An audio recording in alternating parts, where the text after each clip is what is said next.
दुनिया की तमाम छोटी और बड़ी खबरों के लिए हमारे चैनल को सब्सक्राइब करना न भूलें और बेल का बटन जरूर दबाएं। दोस्तों, मैं सहल कुरैशी। दोस्तों, आज मैं ये कहना चाहूंगा, सुनो द्रौपदी, शस्त्र उठा लो, अब गोविंदा नहीं आएगा।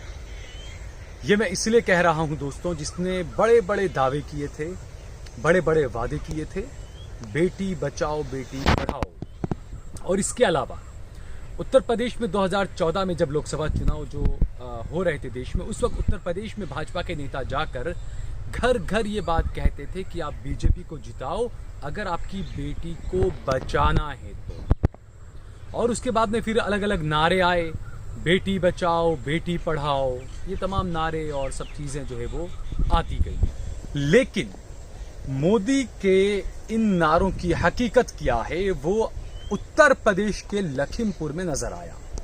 उत्तर प्रदेश के लखीमपुर में एक समाजवादी पार्टी की एक उम्मीदवार थी, वो अपना नामांकन दाखिल करने जा रही थी। और जो वहां पर ब्लॉक प्रमुख के चुनाव हो रहे हैं, उसमें समाजवादी पार्टी की जो उम्मीदवार थी रितु सिंह, वो जब नामांकन करने गई तो वहां पर भाजपा की सांसद के सामने भाजपा के कार्यकर्ताओं ने उनकी साड़ी खींची।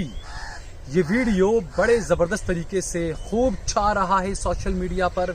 उसके बाद विपक्षी पार्टियों ने कई सवाल खड़े किए हैं योगी सरकार पर। और वाकई में ये कौन सा योगी राज है, ये कौन सा राम राज है उत्तर प्रदेश में। आप इस बात को सोचिए कि एक आम आदमी, एक आम लड़की, अगर उसके साथ में कुछ होता है तो कहीं नजर नहीं आता। क्या क्या होता होगा उत्तर प्रदेश में।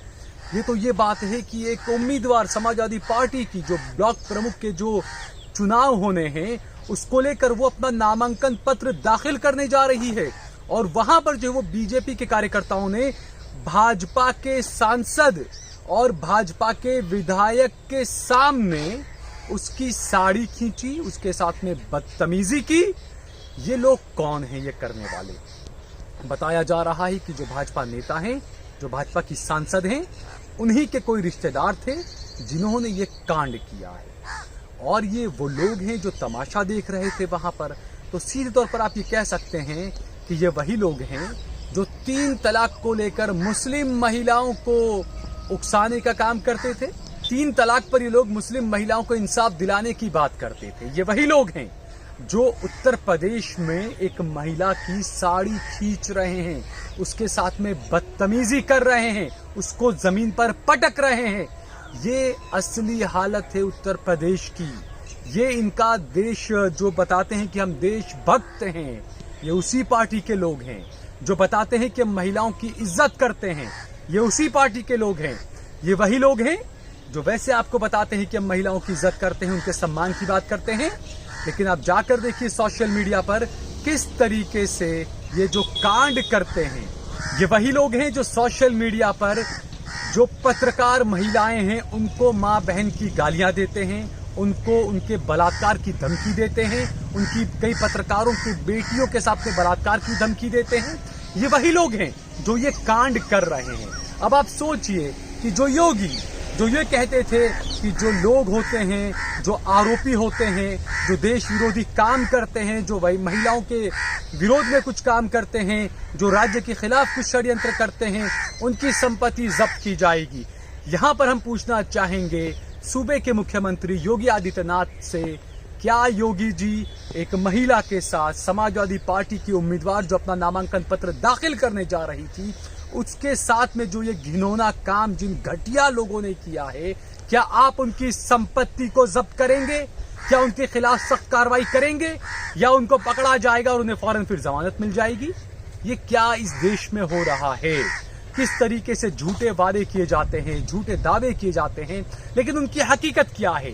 ये सरकार डिलीवर क्या कर रही है? और जो लोग हैं, जो अनबक बिरादरी के लोग हैं, उनसे भी मैं पूछना चाहूंगा कि इस पर आप सवाल कीजिए। आप हिंदू मुस्लिम करते हैं, ठीक है, समझ में आता है। ये तो कोई मुसलमान नहीं थी, ये तो रितु सिंह थी।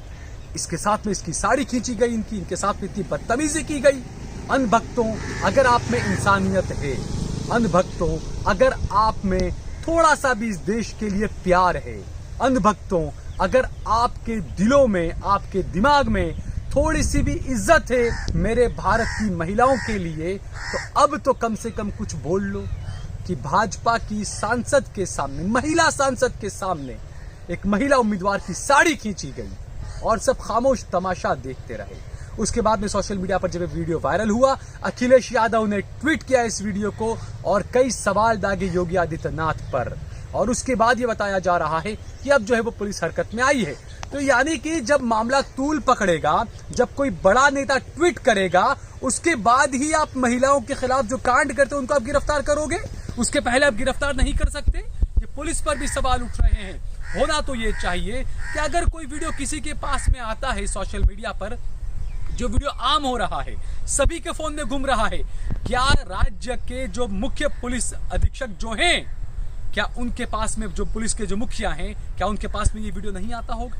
लखीमपुर के जो एसपी वगैरह वहां के, क्या उनके हाथ में ये वीडियो नहीं आता होगा? क्या उन्होंने ये वीडियो नहीं देखा होगा? लेकिन कार्रवाई नहीं करेंगे, क्यों? इंतजार करेंगे। और दूसरी बात, क्योंकि सत्ता पक्ष से जुड़े हुए लोग हैं, तो हिम्मत तो होगी नहीं पुलिस की भी कि कार्रवाई कर ले। अब जब अखिलेश यादव ने ट्वीट किया, सवाल दागे, उसके बाद अब पुलिस हरकत में आई, उसके बाद जो अब कार्रवाई की जाएगी। तो यकीनन ये आप देखिए, क्योंकि आप ये तो एक बात ये हुई कि महिला के साथ में किस तरीके से बदतमीजी की गई। दूसरा यहाँ पर यह भी सवाल उठता है कि ये हमारा कैसा लोकतंत्र है। एक उम्मीदवार अपना नामांकन पत्र दाखिल करने जा रहा है, उसको रोका जा रहा है, साड़ी खींचकर उसको जमीन पर पटका जा रहा है। ये हमारे देश का लोकतंत्र है, ये योगी राज है दोस्तों। और होगा क्या इसके बाद?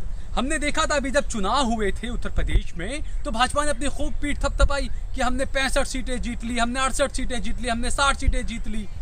भाई ये आपने कैसे जीती ये सभी को पता है। आप चुनाव कैसे जीतते हैं ये सभी को पता है। किस तरीके से उम्मीदवारों को तब भी रोका गया था ये सभी को पता है। पहले भी ऐसा एक वीडियो सामने आया था और अब फिर से वीडियो सामने आया है। तो होना तो यहाँ पर ये चाहिए कि जो लोग वहाँ पर मौजूद थे, जिनकी निगरानी में ये तमाम कांड हुआ है, उनके खिलाफ भी कार्रवाई की जानी चाहिए। कि एक जो चुनाव के लिए जो जा रहा है, उम्मीदवारी पत्र दाखिल करने के लिए जा रहा है, आप उसको रोक रहे हो, ये अपने आप में गंभीर गुनाह है। उनके खिलाफ कार्रवाई होनी चाहिए। सिर्फ महिला के साथ में ये क्या, सिर्फ इसके लिए ही नहीं, बल्कि उस काम के लिए भी उनके खिलाफ कार्रवाई होनी चाहिए। जो गुनहगार हैं, महिला के साथ में जो बदसलूकी की, साड़ी पकड़कर खींचा गया, उसको लेकर तो कार्रवाई करनी ही चाहिए।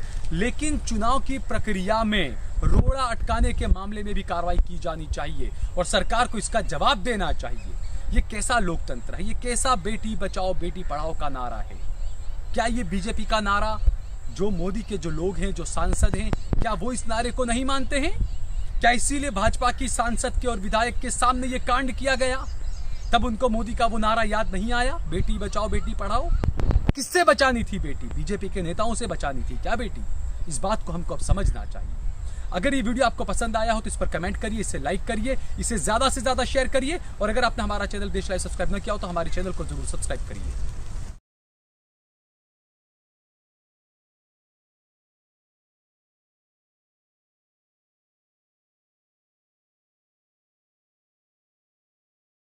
आप देख रहे हैं देश लाइव, देश की आवाज।